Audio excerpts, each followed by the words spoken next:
What's going on, everyone? Boulder here.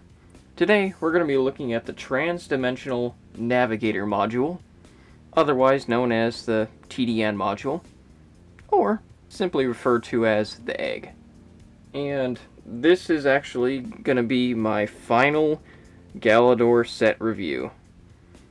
And I'm kind of glad that I'm here and made it through all of the mainline sets.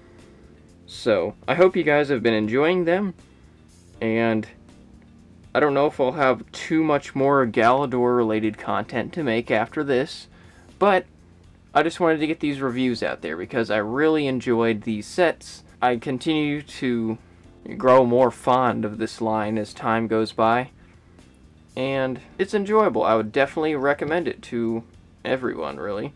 I mean, obviously, the show has its typical, cheesiness from the early 2000s stuff, but it's overall an enjoyable experience, I would say.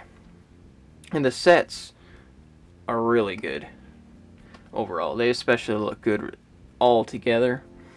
That's probably really where it shines the most. So, anyway, on to the review of the TDN module. In the story, it's what they used, hence the name Trans-Dimensional.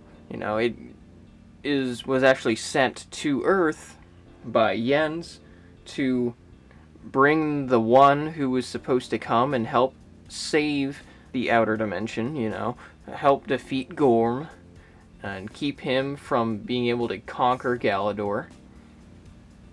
This is one of the larger sets from the line, but oddly enough, it's actually one of the simpler ones.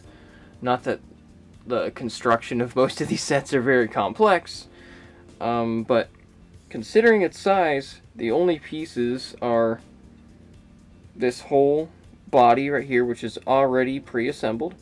Get the wings, the missiles in the wings, and the 4 legs.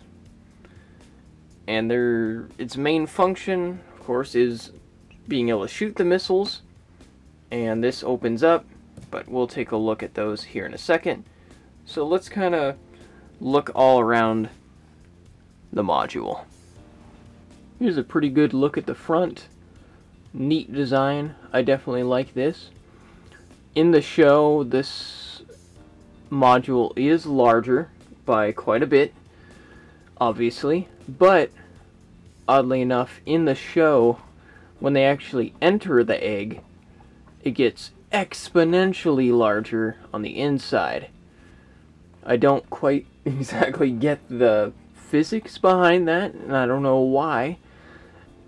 It's so massive on the inside, and it just looks so small on the outside, but, it's not a huge deal. Here on the back, you can see these thrusters back here. That's very good. An open space right here. These are little Jens legs. And these wings also come with that Nicholas Bluetooth Deluxe set. Some cool looking at the intakes for the engines. Pretty cool. Pretty good design, as I said before. And so let's take a look on the inside. Like I said earlier, you can just open her up. That stays propped up there if you move it up far enough. Move this bottom portion down. Stays down there good. Let's take a good look at the interior. Not a ton of detail, really. Just 2 main colors, orange and gray. Of course, blue on the walls. Some very simple designs there. Now, let's get a figure inside there. And that figure is none other than Nick Bluetooth, of course.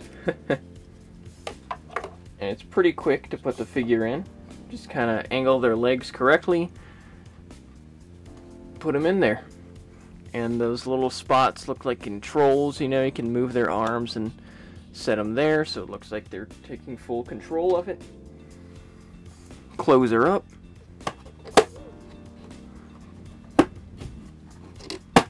And there you go.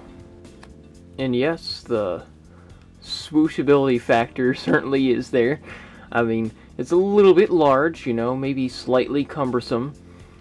maybe for someone who's really little, but for me, you know, it's pretty cool. It looks good. Oh, here's a chance to look at the bottom side of the craft. Pretty good. Yeah.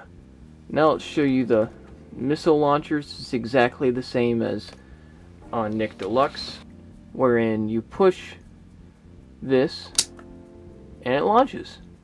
And then that exposes the blades on that turbine engine. Now as you can see right here, there's a fan blade right here to help with vertical takeoff. Go ahead and reinsert the missile. Now, if you look down here, I will have to admit, on occasion, you can have issues with the leg standing up. Sometimes just pushing it back, and look at that. It falls over somewhat easily, which is definitely a disappointment. The sockets that these legs go into are rubber, and so are the connectors. So yeah, this kind of looks like an axle shape, but it's just rubberized. And insert it into the port. There you go. But like I said, it kind of makes it kind of loose, you know, wiggles around pretty easily. As long as you don't move around too much, it's not a huge problem, but that's a definite con for the set. And the back legs are constructed the same way. Now that I've zoomed back out, I went ahead and brought Nick and Nepal over here for a size comparison. And I'd also like to give my final thoughts. So, overall, this is definitely a pretty good set. Like I said, it has that nice little swooshability factor. It's pretty fun to be able to put your characters inside the ship. Really simple process. Would I recommend getting it right away? Maybe not. Maybe hold off for a little bit, get a few of these fantastic figures first, then give them a vehicle to use. That would be cool. And it's really screen accurate. I mean, that's a huge plus as well, because there's a few things in these sets that aren't exactly screen accurate, but this is one that is very much just like the show. So yeah, I hope you guys have liked these Galidor reviews. I hope to inspire some other people to kind of get into the line, at least test the waters, try a few sets and see what happens, because as of right now, most of the sets are relatively decent prices. Some of the figures I'd recommend going ahead and getting first would definitely be Nick and Nepal. You'll want to get Gorm and Jens probably as well, because they're some of the best figures. They all have good articulation and good play features. So there you go. That now concludes all of the mainline Galidor sets. I thank you guys so much for watching and subscribing and hitting the like button, and thank you so much for all the feedback. I really do appreciate you guys. I hope to see you guys again very soon, and I would like to apologize that I haven't been putting out as much Bionicle related content or mock making content, mainly because I wanted to go ahead and get these reviews done because I loved this line. So I hope I could give you guys a little bit more appreciation for it, and look forward to more mock videos coming in the future. Thank you guys so much again, and I will see you all again in my next video. Have an astounding day. Goodbye.